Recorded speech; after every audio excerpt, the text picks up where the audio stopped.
You kinda knew it was coming, didn't you? With the conclusion of the OHL Finals, the Guelph Storm have won it all, and their best player was Montreal Canadiens prospect Nick Suzuki.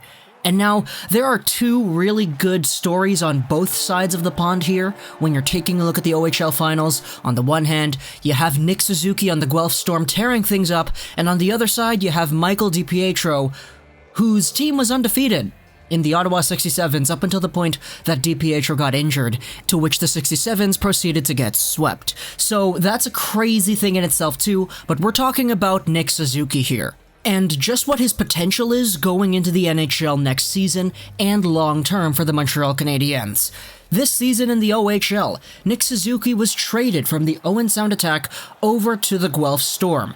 He initially had 100 points with the Owen Sound Attack last season in 64 games played, but in this season of OHL play spread across two teams, Nick Suzuki had a total of 94 points in 59 games played. It is interesting to note that his Guelph Storm points per game was much higher than his Owen Sound Attack points per game.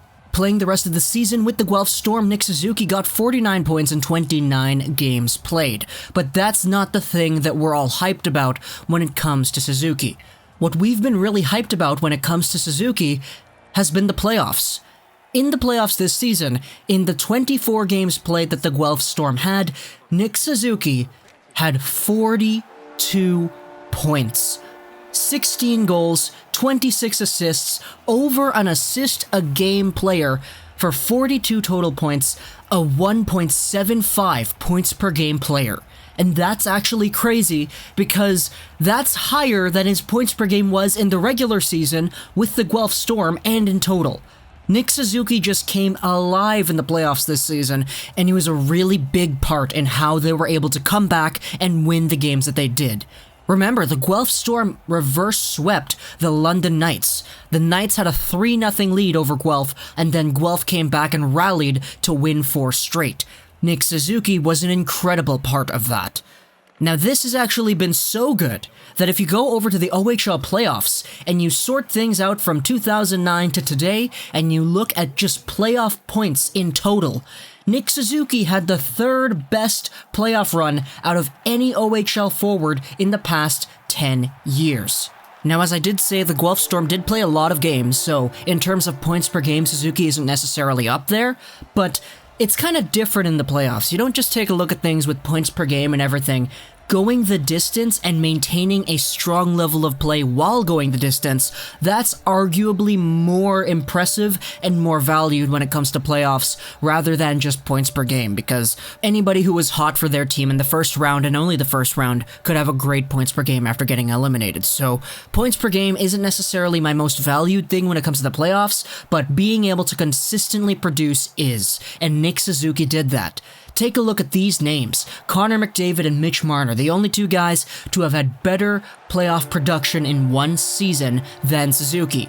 Marner did that in his draft plus 1 year, and McDavid did that in his draft year, which is absolutely nuts. Nick Suzuki did this in his draft plus 2 year, but the guy right underneath Nick Suzuki, Mark Scheifele, got his 41 points in 21 games also in his draft plus 2 year.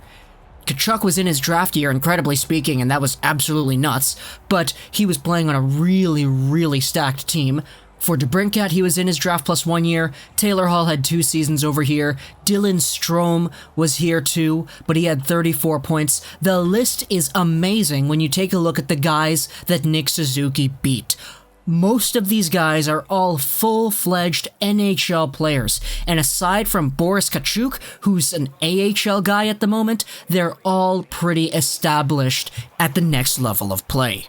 So what exactly is the potential here for Nick Suzuki? Well, just taking a look at this list and taking a look at the company, you could expect a first-line, elite, playmaking center winger out of Suzuki.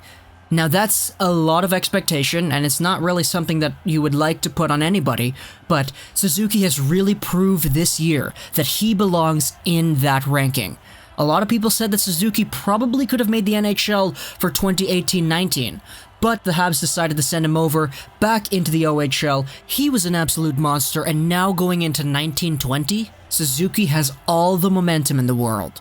I wouldn't be surprised to see Nick Suzuki max out at like a 60, 70 point NHLer, but for this season, I wouldn't be surprised if he got himself a good amount of points. Maybe like a healthy 30, 40 points for a great rookie year with the Montreal Canadiens, either playing on the right wing or whatever, but he's probably going to be used on the power play because he's really skilled offensively. His passing, his vision, his shifty playmaking ability, it's all there, and Nick Suzuki is a player that I could totally see developing into an elite for the Montreal Canadiens. Hope you enjoyed this video. Social links on gaming, and bye.